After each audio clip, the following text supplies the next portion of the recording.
Halo semua. Apa kabar untuk hari ini? Semoga harimu selalu menyenangkan ya bro.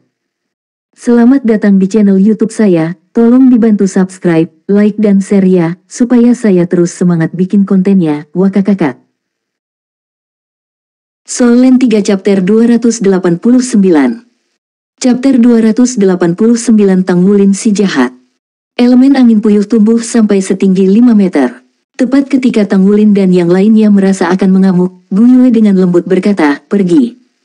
Spirit Ice Plaza tidak kotor pada awalnya, hanya tertutup debu. Bahkan tidak ada satupun sampah yang terlihat. Adegan aneh dimainkan saat pusaran air Gu Yue mendarat di alun-alun. Debu berkumpul bersama, berputar-putar di sekitar badai dalam hiruk-pikuk sebelum tersedot ke dalam dan meninggalkan lantai tanpa noda seolah-olah telah digosok dengan sikat. Gu Yue menarik keterampilan jiwa pertama dan ketiganya, hanya menyisakan kontrol elemen saat dia mengikuti pusaran air ke depan. Mereka mulai berjalan mengitari alun-alun, menyaksikan segala sesuatu di jalurnya menjadi bersih. Wow, Su Xiaoyan bertepuk tangan dengan gembira. Dia benar-benar luar biasa. Tanggulin dalam hati memberi Gu Yue acungan jempol. Dia adalah master elemen paling terampil yang pernah dia lihat. Selain itu, dia tidak hanya bisa menggunakan 6 elemen berbeda, dia bahkan bisa menggabungkannya menjadi gerakan ofensif dan defensif yang tak terbatas. Masa depannya tidak terbatas. Dia adalah master jiwa pertama dalam sejarah yang menggunakan begitu banyak elemen. Dengan api, air, angin, bumi, cahaya, ruang, dan atribut varian es, tidak ada yang mustahil baginya. Jika mereka adalah orang biasa, bahkan waktu 2 hari tidak akan cukup untuk menyelesaikan pembersihan alun-alun.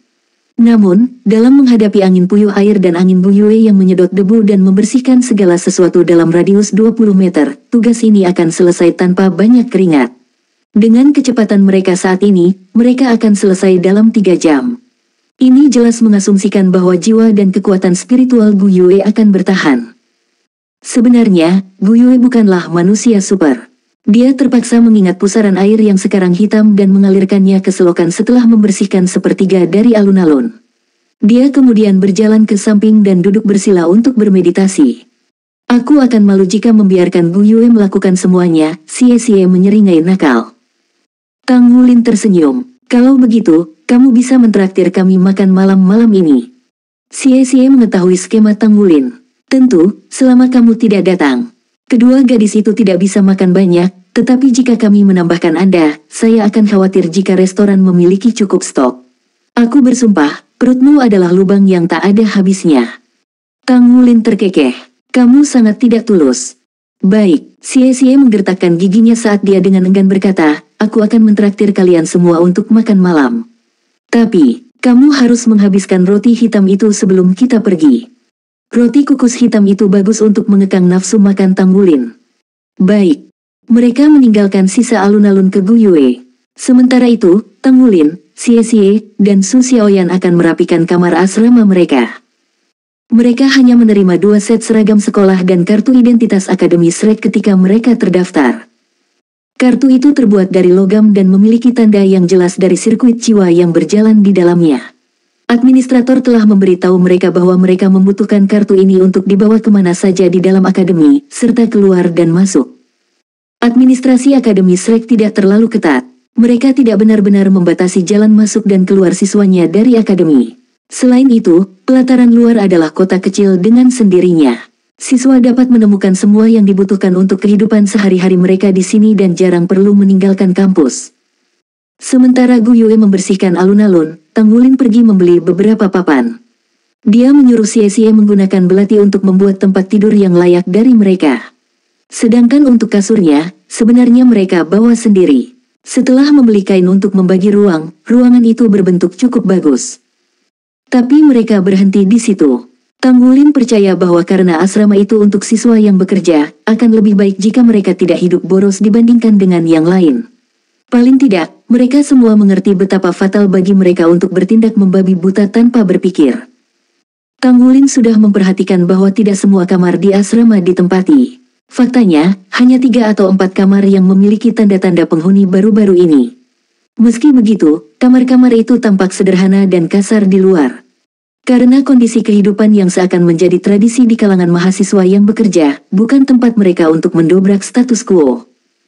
Kecepatan pembersihan Bu Yue luar biasa cepat dengan penggunaan jiwa bela dirinya, tapi masih butuh waktu sampai tengah hari, total 4,5 jam untuk menyelesaikan pembersihan alun-alun raksasa.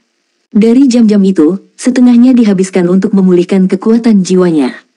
Keempatnya bermeditasi di kamar mereka bersama di sore hari. Meskipun mereka baru saja mendaftar dan masih asing dengan Akademi Shrek, mereka sudah bisa merasakan segunung tekanan membebani pundak mereka. Semua jenius benua berkumpul di sini di surga ini dan sementara Tang Wulin dan yang lainnya mungkin sangat berbakat, Akademi Shrek tidak kekurangan siswa sekaliber mereka. Ada orang-orang seperti siswa nomor 2 itu yang menginjak Xie. Tak satu pun dari 4 sahabat yang berani mengatakan bahwa mereka benar-benar bisa mengalahkannya. Satu-satunya cara mereka bisa berkembang di Akademi Shrek adalah menjadi lebih kuat lebih cepat. Ruang makan sangat besar dan penuh sesak, seolah-olah semua siswa pelataran luar berdesakan di tempat itu. Tidak seperti siswa normal, siswa yang bekerja harus membayar makanan mereka di sini dengan poin yang diperoleh dari menyelesaikan pekerjaan. Karena ini adalah hari pertama mereka di akademi, mereka diizinkan untuk makan gratis. Mereka baru akan mulai membayar besok.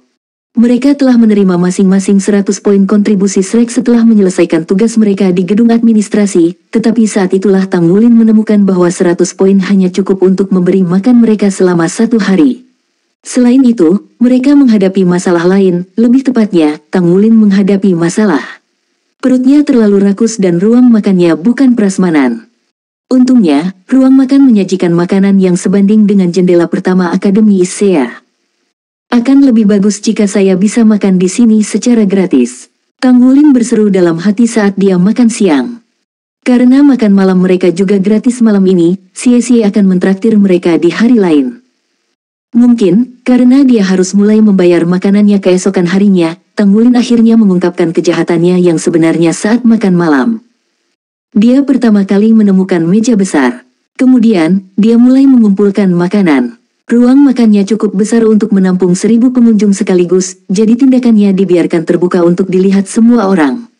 Dia pergi dari jendela ke jendela, menunjukkan kartu identitas Shrek miliknya untuk mendapatkan makanan gratis sebanyak yang dia bisa bawa.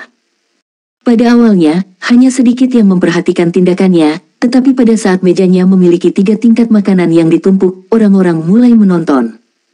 Seorang pria berwajah tegas berusia sekitar 20 tahun yang mengenakan ban lengan merah berjalan. Saya Xie Peichen, anggota komite disiplin. Kamu dari kelas mana, mengapa Anda mendapatkan begitu banyak makanan? Tidakkah kamu tahu bahwa menurut aturan akademi, jika kamu menyia-nyiakan makanan, kamu harus membayar 10 kali lipat beratnya sebagai denda? Tang Wulin berhenti di tengah langkah. Halo senior, saya bisa menghabiskan semua makanan ini. Kamu bisa menyelesaikan semua ini sendiri. Suara Xie Peichen naik 1 oktav. Dia awalnya mengira bahwa semua makanan ini untuk dia dan teman-teman sekelasnya untuk makan bersama, tapi bukan itu masalahnya. Tang Wulin telah mengisi meja untuk 10 orang dengan makanan yang cukup untuk memberi makan 30 orang. Ya, saya bisa menyelesaikan ini semua sendiri. Saya masih memiliki 3 teman yang bergabung dengan saya, jawab Tang Wulin dengan tulus. 4 orang bisa menyelesaikan semua ini. Xie Peichen jelas tidak yakin. Dengan betapa bergizi makanan ruang makan, orang pada umumnya tidak perlu makan banyak untuk kenyang. Tang Wulin mengangguk dengan sungguh-sungguh. Baiklah, mari kita lihat kamu memakan semuanya. Jika Anda tidak bisa menyelesaikannya, jangan salahkan saya karena bersikap kasar. Meskipun Xie Peichen memiliki ekspresi gelap, tetapi dia tidak dapat melakukan apapun karena Tang Wulin belum melanggar aturan apapun. Dia berdiri di samping dan memperhatikan. Tang Wulin tersenyum, memperlihatkan giginya yang putih berkilau. Senior, bagaimana kalau kita bertaruh? Jika saya menghabiskan semua makanan ini, Anda akan membantu saya mendapatkan ronde lagi. Jika saya tidak bisa, Anda bisa menghukum saya sesuai keinginan. Baik, Xie Peichen langsung setuju. Dengan taruhan ditetapkan, Tang Wulin mulai makan. Dia makan dengan santai, meluangkan waktunya. Meskipun demikian, kecepatan makannya sangat mengejutkan. Solen 3 Chapter 290. Chapter 290 Gunung Keramik. Gu Yue, Xie, dan Su Xiaoyan sudah lama mendapatkan nampan yang penuh dengan makanan dan duduk di meja sebelah, berpura-pura tidak mengenal Tang Wulin karena malu. Tang Wulin menahan desahan agar tidak keluar dari mulutnya. Dia selalu membencinya ketika dia tidak bisa makan sampai kenyang. Karena Akademi Shrek tidak menawarkan makanan gratis, dia mengambil bagian dalam seni kuno mencubit sen, menghitung dengan tepat berapa biaya untuk makan sendiri. Dengan tiket masuk gratis yang terselip di sakunya, dia bertekad untuk memakan segunung, cukup untuk menghabisinya sampai sarapan keesokan harinya. Xie Peichen berdiri dengan tenang di belakang Tang Wulin pada awalnya, tetapi ketika dia menerima omelan Tang Wulin, rahangnya jatuh. Apa dia bahkan manusia? Xie Peichen tanpa sadar menelan ludah saat dia menatap gunung piring kosong di depan Tang Wulin, yang momentumnya meningkat karena gigitan. Tidak lama kemudian pengunjung lain memperhatikan tontonan ini. Apakah orang ini mati kelaparan di kehidupan sebelumnya? Bagaimana dia bisa makan begitu banyak? Astaga, jangan bilang dia membersihkan semua piring itu sendirian. Wow, hebat, saya selalu mengagumi orang yang bisa makan banyak. Orang-orang mulai berkumpul di sekitar Tang Wulin, ditarik seperti ngengat ke nyala api. Pemandangan kerakusannya membuat perut mereka liar karena kelaparan, dan mereka melahap makanan mereka dengan semangat yang baru. Senior, bisakah aku merepotkanmu untuk membawakanku 10 pesanan hidangan itu, yang bentuknya seperti teripang? Terima kasih. Tang Wulin berseri-seri pada Xie Peichen. Xie Peichen mati rasa karena shock. Dia dengan patuh pergi dan memberi Tang Wulin 10 pesanan hidangan. Ini adalah ketiga kalinya dia mendapatkan lebih banyak makanan untuk Tang Wulin. Tidak banyak makanan per hidangan, tetapi jumlah hidangannya sangat banyak. Orang ini. Tang Wulin kedua berteriak kegirangan, meneteskan air liur di atas piring yang mengepul, kerumunan berpisah untuk membiarkan seorang pria parubaya lewat, wajahnya muram dan terjepit. Tubuhnya gemetar saat melihat tumpukan piring yang mengejutkan. Sebagai manajer ruang makan, dia secara ajaib menerima pemberitahuan bahwa ada kekurangan makanan. Dia sangat sadar bahwa mereka menimbun bahan makanan secara berlebihan setiap hari dan memiliki lebih dari cukup untuk mengakomodasi keadaan yang tidak relevan. Jadi tak perlu dikatakan betapa bingungnya dia setelah mendengar stok mereka kosong. Tetapi ketika dia melihat Tang Wulin, dia akhirnya mengerti situasinya. Kapan mereka merekrut orang rakus seperti itu? Hei kamu, siswa di sana. Perut Anda sudah di luar batas normal. Akademi tidak bisa memberi makan seseorang seperti Anda. Jika Anda makan sebanyak ini untuk setiap makan, maka saya akan mengajukan petisi kepada Akademi untuk menghilangkan hak Anda untuk makan gratis, kata pria paruh baya itu. Tang Wulin berkedip karena terkejut. Guru, Anda tidak perlu khawatir. Saya seorang siswa yang bekerja jadi saya tidak bisa makan sebanyak ini secara gratis mulai besok. Ini adalah makanan gratis terakhir saya, jadi tidak bisakah saya makan sampai kenyang? Mahasiswa yang bekerja. Ekspresi semua orang berubah setelah kata-kata itu. Galeri kacang dengan cepat mundur ke latar belakang, dan mengurus bisnis mereka sendiri. Jadi kamu adalah seorang siswa yang bekerja. Baik-baik saja maka, selamat makan. Setelah mengatakan ini, pria parubaya itu juga pergi. Mengapa kamu tidak memberitahuku bahwa kamu adalah siswa yang bekerja sebelumnya? Xie Peichen bertanya, jelas bingung. Bagaimana menjadi siswa yang bekerja? Tang Wulin dengan penasaran bertanya. Xie Peichen mengerang, menolak untuk lebih memperhatikan Tang Wulin dan menghilang ke kerumunan. Sepertinya benar-benar ada cerita latar seputar siswa yang bekerja. Kecurigaan Tang Wulin dikonfirmasi, keingintahuannya tumbuh, tetapi dia terus memasukkan makanan ke dalam mulutnya. Ini adalah makanan paling menyenangkan yang pernah dimiliki Tang Wulin dalam hidupnya. Mungkin karena dia membuka segel kedua, nafsu makannya lebih besar dari sebelumnya. Ruang makan memiliki 20 jendela yang menyajikan makanan, dan Tang Wulin telah membersihkan semuanya. Dia merasa malu. Apa kamu masih belum kenyang? Ini, makan ini. Seorang gadis yang lebih tua meletakkan roti kukus di piringnya sebelum pergi ke jalan ceria. Dengan suara pelan, dia berkata, dia sangat menyedihkan. Dia masih belum kenyang setelah makan semua itu. Dia yang pertama, tapi bukan yang terakhir menawarkan makanan padanya. Tidak lama kemudian, seorang siswa lain datang dan memberinya roti. Sudut mulut Tang Wulin bergerak-gerak. Apakah saya sedang bermimpi? Mungkin saya tidak perlu menyelesaikan pekerjaan untuk memberi makan diri saya sendiri. 100 poin tidak cukup untuk membuatku kenyang. Itu hanya cukup untuk 5 atau 6 kali makan untuk orang normal. Matanya berbinar memikirkan itu. Tang Wulin telah memeriksa harga di setiap jendela, dan hidangan termurah adalah 10 poin.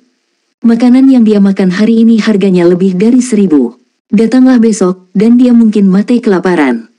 Dia terhuyung keluar dari ruang makan begitu dia selesai makan. Dengan setiap langkahnya, dia merasa hampir meledak. Kapten, tidak bisakah kamu menahan diri sedikit? Xie memasang ekspresi aneh. Semua orang di pelataran luar sudah mengenali Anda sekarang. Tang Wulin menatapnya dengan mata terbelalak. Bagaimana pengekangan akan memberiku makan? Apakah Anda tahu betapa sakitnya lapar? Baik, anggap saja aku tidak mengatakan apa-apa. Kau tahu, sepertinya aku ingat seseorang berkata dia akan mentraktir kita semua untuk makan malam. Ayo pergi, Tang Wulin menyeringai. Kamu masih lapar, rahang Xie ternganga. Tang Wulin terkekeh. Aku akan selesai mencerna saat kita sampai di sana. Sebenarnya, ada sesuatu yang aneh menggelegak di pembuluh darahnya. Esensi darahnya melonjak melalui tubuhnya sebelum dia makan, seolah-olah mendidih. Sensasi itu mengingatkannya untuk menyatu dengan energi Raja Naga Emas setelah membuka segel. Dia adalah orang yang paling memahami tubuhnya. Setelah memakan dirinya sendiri, esensi darahnya mengental, tumbuh lebih kuat, dan darahnya tampak lebih kaya dari sebelumnya. Mungkin ini adalah metode kultivasi untuknya. Karena sensasi ini, dia mendorong Xie keluar untuk mencari makanan lagi. Dia ingin menguji apa yang terjadi dengan esensi darahnya, bersama dengan pengaruh makanan yang lebih bergizi terhadapnya. Baiklah, kamu menang. Mari kita pergi makan. Mari kita lihat apakah perutmu akan pecah. Xie menoleh ke gadis-gadis itu. Ayo, aku mentraktir kalian semua. Kita juga bisa berjalan melalui pelataran luar. Pelataran luar secara praktis adalah sebuah kota itu sendiri. Kita harus menjelajah. Baik Gu Yue dan Su Xiaoyan menyetujui rencananya. Keempatnya meninggalkan Spirit Ice Plaza dan memasuki jalan yang dipenuhi lampu oranye hangat dan ramai dengan orang-orang. Segera setelah mereka tiba di jalan ini, mereka menemukan sebuah toko yang penuh dengan orang-orang yang gaduh. Tempat apa itu? Su Xiaoyan memandang dengan mata penasaran. Xie mengintip ke dalam toko. Sepertinya tempat ini menjual minuman. Jadi Akademi Shrek punya hal semacam ini juga. Ayo masuk, kita bisa mengambil jus atau sesuatu. Ya, ayo pergi. Saya mau es krim. Su Xiaoyan berseru kegirangan. Toko minuman sedang sibuk dan hampir mencapai kapasitasnya. Server berlari ke sana kemari, menerima pesanan dan membawa pesanan pelanggan mereka, yang terakhir kebanyakan mengenakan seragam Akademi Shrek. Keempatnya berhasil menemukan meja dengan susah payah dan duduk. Mereka melambai kepada seorang pramusaji, memesan jus dan es krim. Tampaknya dimanapun tempatnya, para gadis tidak bisa menolak es krim. Bahkan Gu Yue yang terpisah tidak bisa menahan cakarnya darinya. Begitu pesanan mereka tiba, kedua gadis itu dengan senang hati menerimanya. Setelah menyesap jus jeruknya, Tang Wulin menyenggol Xie yang matanya berkeliaran kemana-mana. Apa yang kamu lihat? Xie menyeringai. Aku hanya mencari-cari tempat untuk melihat apakah ada suster senior yang cantik di sini. Saya perlu mempersiapkan diri untuk dewasa, Anda tahu. Keraguan menutupi fitur Tang Wulin. Bagaimana Anda bersiap? Soul Land 3 Chapter 291. Chapter 291 beri aku nomornya. Pernahkah kamu mendengar tentang festival tanggal takdir Dewa Laut Shrek? Mata lebar Xie menatap Tang Wulin. Kudengar jika kamu berada di pelataran inti dan berusia tertentu, kamu akan memenuhi syarat untuk berpartisipasi dalam festival. Ini adalah kesempatan besar bagi semua orang di pelataran inti. Bahkan kami para siswa pelataran luar bisa melihatnya sekilas nanti. Saya tidak yakin tentang detailnya, tapi rupanya festival ini telah diadakan 10.000 tahun berturut-turut. Pasangan yang tak terhitung jumlahnya bermunculan di sana. Legenda mengatakan Spirit Ice Douluo dan Dragon Butterfly Douluo mulai berkencan di festival ini. Tang Wulin tidak senang. Kamu sudah memikirkan hal-hal itu di usiamu. Kami terlalu muda untuk hal itu. Selain itu, Anda harus masuk ke pelataran dalam terlebih dahulu jika ingin berpartisipasi. Jalan kita masih panjang, tahu. Pikirkan tentang siswa nomor 2 yang memukuli Anda sampai babak belur selama pencobaan. Dia sekuat itu dan dia bahkan bukan murid pelataran inti. Saya akan mencari tahu setelah saya memiliki target, dan kami pasti memiliki kesempatan untuk membuatnya menjadi pelataran inti jika kami memberikan yang terbaik. Xie melompat-lompat dari kursinya. Tang Wulin tersenyum, mengangkat cangkirnya. Selamat semuanya, kami telah berhasil masuk ke Akademi Shrek. Anggap saja ini perayaan yang terlambat. Gu Yue dan Su Xiaoyan bersemangat ketika mereka mendengar kata-kata Tang Wulin. Es krim mereka terlupakan di atas meja. Keempatnya saling tersenyum. Tidak sembarang orang bisa diterima di Shrek Academy. Menyebutnya sebagai akademi nomor 1 di benua itu tidak meremehkan. Hanya ujian masuk saja yang menguji banyak aspek kekuatan, potensi, profesi sekunder, karakter, dan kesabaran. Itu adalah ujian yang sangat komprehensif. Gagal dalam satu percobaan akan sangat menghambat peluang mereka untuk masuk ke akademi. Namun sekarang, mereka duduk di sana sebagai murid akademi Shrek. Wu Zhangkong dan Isea Academy tidak menyia-nyiakan waktu mereka untuk merawat keempatnya. Harapan memenuhi hati mereka. Mereka semua bertanya-tanya apa yang akan mereka pelajari di sini di Akademi Shrek, dan betapa berbedanya hal itu dengan akademi biasa seperti Akademi Isea. Pelayan, di sini, selama perayaan berempat, orang di meja di sebelah mereka berteriak. Mereka menutup telinga terhadap keributan itu, tapi itu baru permulaan. Berikan saya nomormu, kata-kata orang asing itu dilapisi dengan kesombongan. Siapa yang berani begitu menuntut di Akademi Shrek? Tang Wulin dan yang lainnya berbalik untuk mencari tahu siapa orang penting ini. Seorang pria muda duduk di meja sebelah. Dia tidak mengenakan seragam Akademi Shrek dan malah menonjolkan fitur tampannya dengan setelan putih. Dia tampak sekitar 1 atau 2 tahun lebih tua dari Tang Wulin dan kelompoknya. Rambutnya mengingatkan pada emas yang dipintal, disisir ke belakang dan diikat dengan beberapa produk, tidak ada satu rambut pun yang keluar dari tempatnya. Udara aneh keluar dari kedalaman mata emas mistisnya, seolah-olah keberadaannya memancarkan cahaya. Dari semua pelanggan di toko minuman, hanya Tang Wulin yang bisa menyaingi orang di departemen penampilan ini. Meski begitu, Tang Wulin bukan tandingannya untuk sikap sombong pemuda berambut emas itu. Pelayan berdiri di depannya. Dia mengenakan rok hitam panjang dan celemek putih. Dia memiliki kulit putih giok, rambut pendek merah menyala, dan sepasang mata hitam besar dan indah. Kecantikannya membuat pria ingin melindunginya.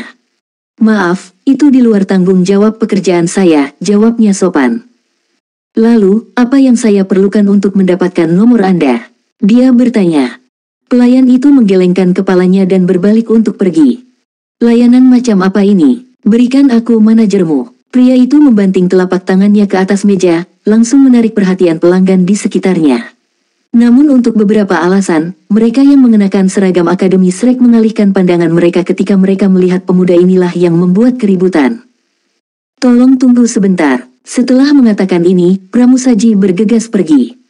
Beberapa saat kemudian, seorang pria parubaya maju ke meja. Pak, boleh saya tanya apa masalahnya? Saya adalah manajer toko minuman ini. Beri aku nomor komunikatornya. Pria muda itu menunjuk ke pelayan. Manajer membuat wajah penyesalan. Maafkan saya, tapi saya tidak bisa membocorkan informasi pribadi staf. Pria muda itu mengangkat alis. Lalu apa yang harus saya lakukan untuk mendapatkan nomor teleponnya? Saya minta maaf karena kami tidak dapat membantu Anda. Tolong jangan mempersulit kami. Aku tidak bisa memberitahumu informasi pribadinya apapun yang terjadi. Nada bicara manajer itu sopan, tetapi tegas. Tekanan di dalam toko meningkat 10 kali lipat. Suruh aku bosmu. Meskipun manajer itu ragu-ragu, alisnya turun, dia mengangguk pada akhirnya. Tolong tunggu sebentar. Dia berbalik dan pergi. Sesuai dengan kata-katanya, manajer itu kembali segera setelah itu, seorang pria parubaya berpakaian mewah di belakangnya. Pak, ada yang bisa saya bantu? Saya ingin nomor pelayan itu. Sekali lagi, dia menunjukkan arogansi seseorang yang biasa mendapatkan apa yang mereka inginkan. Pemilik toko tidak gentar mendengar permintaan itu. Saya mendengar permintaan Anda dari manajer, tapi saya minta maaf, kami tidak akan membocorkan informasi pribadi karyawan kami apapun yang terjadi. Maafkan saya karena tidak dapat membantu Anda. Pria muda itu menyipitkan matanya. Jadi kamu tidak akan setuju apapun yang terjadi. Pemiliknya mengangguk. Baik, pemuda itu bangkit dari kursinya dan menjentikkan jarinya. Seorang pria berpakaian rapi berdiri dari meja di dekatnya dan mendekati tempat kejadian, memberi pria muda itu sedikit membungkuk. Tuan muda, apa perintah Anda? Bernegosiasi dengan pemiliknya. Saya ingin membeli toko minuman ini. Pemiliknya tercengang, tetapi ekspresinya segera berubah menjadi jelek. Tuan, maafkan saya, tapi saya tidak berniat menjual. Melangkah maju, kepala pelayan itu menyapa pemiliknya dengan senyuman. Halo, saya Sun Bo. Bagaimana kalau kita berbicara secara pribadi? Dia menyerahkan kartu emas kepada pemilik toko saat kata-kata itu keluar dari mulutnya. Sekali melihat kartu itu dan mata pemiliknya melebar karena terkejut. Dia dengan patuh mengangguk pada saran kepala pelayan dan membawa kepala pelayan pergi untuk membahas masalah. Sementara sudut mulut Xie bergerak-gerak, Tang Wulin menghela nafas karena lelucon itu. Orang-orang kota ini pasti tahu cara bermain. Gu Yue dengan dingin mendengus. Bertentangan dengan teman-temannya, Su Xiaoyan tersenyum. Jadi, apa menurut kalian dia bisa mendapatkan nomor gadis itu?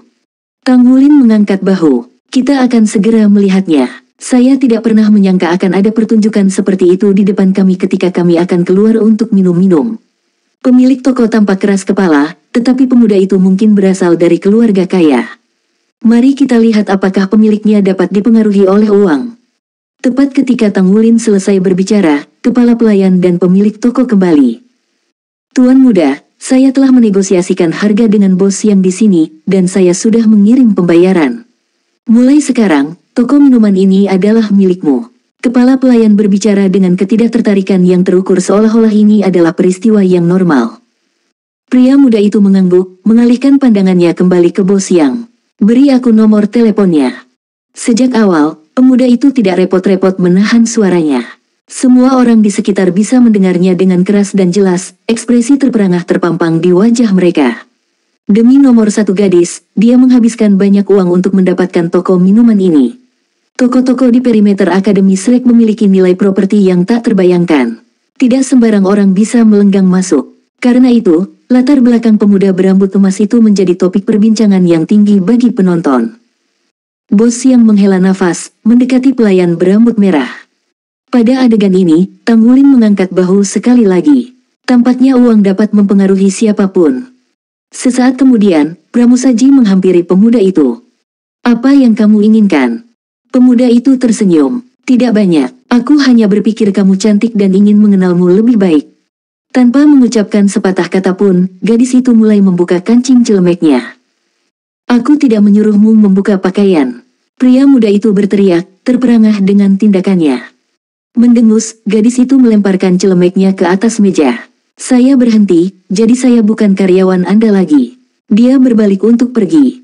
Senyum pemuda itu semakin lebar saat dia mencerminkan tindakannya. Bahkan lebih baik, katanya sambil mengejar bayangannya. Saya tidak percaya hal seperti ini bisa terjadi di kota Shrek. Sungguh, jika ini ditoleransi, lalu apa yang tidak? Xie bangkit dari kursinya dan mengikuti keduanya. Tidak dapat menghentikan Xie, Tang Wulin mengejarnya. Bahkan jika Anda ingin memperjuangkan keadilan, setidaknya bayar tagihannya dulu. Dia memikirkan ini saat dia melemparkan beberapa tagihan ke atas meja. Dengan satu kaki keluar dari pintu, Tang Wulin merasakan gelombang kekuatan jiwa yang kuat beriak di udara, cahaya keemasan menembus langit dan menghilangkan bayang-bayang malam. Soul Land 3 Chapter 292. Chapter 292 Malaikat Suci dan Malaikat Jatuh. Pancaran keemasan pemuda ini yang telah melecehkan pelayan membuat Tang Wulin tercengang. Seluruh dirinya memancarkan aura kesucian. Sepasang sayap putih bersih terbuka dari punggung pria itu, dan aura sucinya melejit. Ini. 3 cincin jiwa muncul dari bawah pemuda berambut emas itu. Namun, yang benar-benar mengejutkan adalah ketiganya berwarna ungu. Gadis berambut merah tidak jauh dari pria itu berbalik, ekspresinya glasial dan muram. Dia menatapnya dengan dingin lalu merentangkan tangannya. Kegelapan mulai berputar-putar di sekelilingnya, berputar dan bergeser saat sepasang sayap hitam legam membentang dari punggungnya, aura gelap sekarang mengelilinginya. Itu. Sayap putih itu, Tang Wulin berpikir sendiri. Mereka pasti termasuk jiwa bela diri legendaris, malaikat suci. Tapi kemudian, sayap hitam apa itu? Sepertinya aku benar, pria berbaju putih itu tersenyum. Dia mengepakkan sayapnya, cahaya keemasan memancar dari tubuhnya. Seperti dugaanku, sangat menarik, sangat menarik. Gadis itu menatapnya dengan ekspresi sedingin es. Dia mengepakkan sayapnya, mengangkat dirinya dari tanah saat 2 cincin jiwa ungu muncul di bawahnya. 2 cincin versus 3 cincin, kata pria berbaju putih. Anda tidak memiliki kesempatan. Serahkan saja dan biarkan aku membawamu untuk diadili. Gadis itu mengerucutkan bibirnya. Matanya bersinar dan kegelapan menyelimuti dirinya. Mencoba lari, pria berambut emas itu mendengus, cincin jiwa pertamanya bersinar saat cahaya keemasan keluar dari tubuhnya. Cahaya suci pria itu menghalau kegelapan yang mengganggu dan menyebar ke arah gadis itu. Dia mengulurkan tangan ke depan saat cincin jiwa keduanya menyala, memerintahkan cahaya suci untuk melonjak ke arah gadis yang diselimuti aura ungu kehitaman. Dengan kepakan sayapnya, dia terbang ke arahnya. Aku sudah memberitahumu, katanya. Kamu punya 2 cincin dan aku punya 3. Kamu tidak memiliki kesempatan melawanku, jadi berhentilah melawan. Melihat pria itu bergegas ke arahnya, seringai muncul di wajah gadis itu. Dia mengepakkan sayapnya lagi dan menarik jiwa bela dirinya. Ini Shrek, dasar bodah. Gelombang kekuatan yang tajam membelah awan dan melenyapkan cahaya dan kegelapan. Kekuatan menekan pria berambut emas itu, menekannya dan memaksanya ke tanah. Seorang pria jangkung muncul di langit. Sosoknya tidak jelas, tetapi suaranya yang mengesankan bergema di sepanjang jalan. Siapa yang berani melanggar hukum kota Shrek? Pria berambut emas itu menjawab lebih dulu. Penegak yang terhormat, aku Yue Zhenyu dari klan malaikat, seorang siswa dari kelas 1 kelas 2. Saya menemukan malaikat jatuh di kampus, dan seperti semua orang tahu, malaikat jatuh selalu menjadi tuan jiwa yang jahat. Karena itu, saya memilih untuk mengambil tindakan dan menangkapnya untuk membawanya ke klan saya untuk diadili. Kata-katanya tidak berpengaruh pada gadis itu. Dia hanya mengeluarkan kartu dari sakunya dan menyerahkannya kepada penegak hukum. Penegak hukum yang terhormat, saya adalah siswa yang bekerja di Akademi Shrek. Akademi telah memverifikasi identitas saya dan memutuskan bahwa saya bukan master jiwa jahat. Dia murid yang bekerja. Pengungkapan ini mengejutkan Tang Wulin dan yang lainnya. Mereka tidak pernah menyangka gadis malaikat jatuh dengan 2 cincin ini akan menjadi murid yang bekerja seperti mereka. Tidak seperti Yue Zhenyu, bagaimanapun, dia tidak repot-repot mengungkapkan namanya. Kekuatan yang menarik kartu dari tangannya dan ke penegak. Setelah memeriksa kartu itu, dia menoleh ke Yue Zhenyu. Saya telah memastikan identitasnya sebagai mahasiswa yang bekerja. Tidak mungkin dia menjadi guru jiwa yang jahat. Saya tidak akan menghukum Anda karena Anda mengira Anda menangkap guru jiwa jahat, tetapi lain kali Anda akan dihukum 2 kali lipat. Sekarang hancurkan. Pelaku mengirim kembali kartu itu ke gadis itu lalu menghilang dengan kabur. Tang Wulin dan yang lainnya gemetar kagum. Sekarang ini adalah kota Shrek.